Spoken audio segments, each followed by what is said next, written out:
Morning everybody, it's Adam at All Things Bonsai.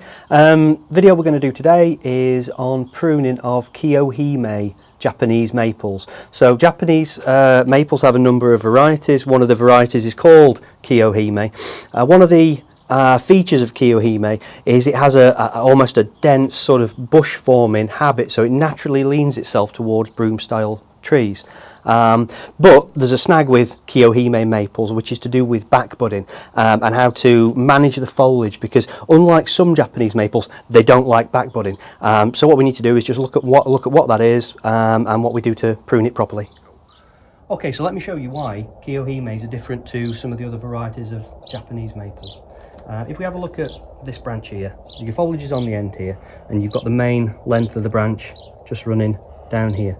Now with the majority of other varieties of Japanese maples, if I was to make a cut, say here, say in the winter, for example, what I could expect then is a large number of small buds popping down here. We'd call these adventitious buds. We'd say it was backbudding. With Kiyohime, with the variety Kiyohime, it doesn't have the facility to backbud as well as other Japanese maples, which to some extent we can just hack away with, and we're normally okay. So therefore we're forced to prune this in a different way. It's not the same as it would be for the majority of the maples that you'd be working on, but on the flip side you do get this lovely dome crown and everything, so it's really nice. We've got a top down section here. We've got a piece of paper just underneath so that you can see as clearly as I hope you can. What I want you to see is the branch coming along here, the branch without a leaf on it or any buds anywhere down here, so running along, and then I want you to be able to see this little section of buds coming out here, and also this section over here where we've got a couple of side branches here, and then we've got a longer branch here.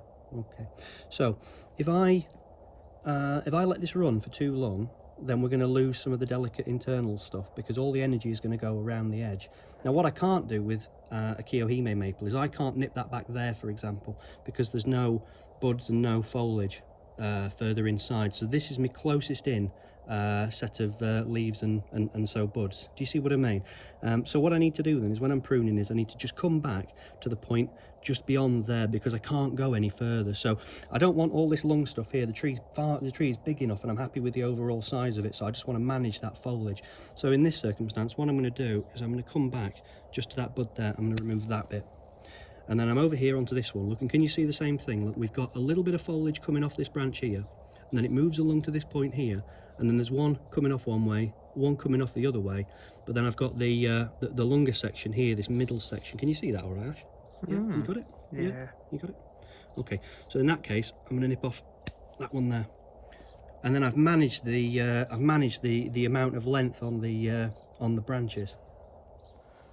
Now, if you look here at this branch and this little section of growth here, I'll just move my hand there so that you can see it a little bit better.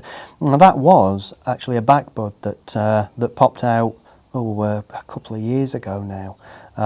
So it's not like it doesn't backbud, it's just that you can't rely on it in the same way that you can almost rely on other species of Japanese maples and some of the other deciduous trees in general. So it's not like you're never going to get any, but you can't just whack it back on the proviso that you're going to get some. You have to wait for the tree to actually put it out, and then you can prune back from there.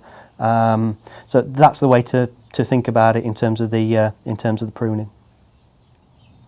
And don't forget, regarding those small adventitious buds, the back buds that we were talking about, it pays just to let them get a little bit developed before you prune back. You know, you want to make sure that the buds that you're seeing have got enough strength to actually sustain the branch before you actually cut the longer section off above it. Now, regarding the time of year to do that, it's okay when the tree's in leaf like this, but it is a little bit harder to see. So probably best avoiding the first flush of spring growth. Maybe give the tree a chance for to put its new foliage out, its new year's foliage out, that foliage to harden off, and then think about doing this. Or the other way to do it is to do it in winter when the tree's got no leaves on at all, and that's a great time because of course you can see what you're doing. There's not all the mass of foliage in the way, so it makes it a lot easier to actually find those bits that you're interested in pruning. This is a smaller Kiyohime, obviously smaller than the the big boy there. It's the kind of thing we generally have for sale on the website, so if you're nosy on there, you'll hopefully find some. Thanks for watching the video. If you've got any suggestions about any other videos you'd like us to do, then drop us a line, and if we can do them, we certainly will. Give us a subscribe if you can, it's always appreciated. It's early days for us doing YouTube. Thanks for watching, and hopefully we'll see you soon.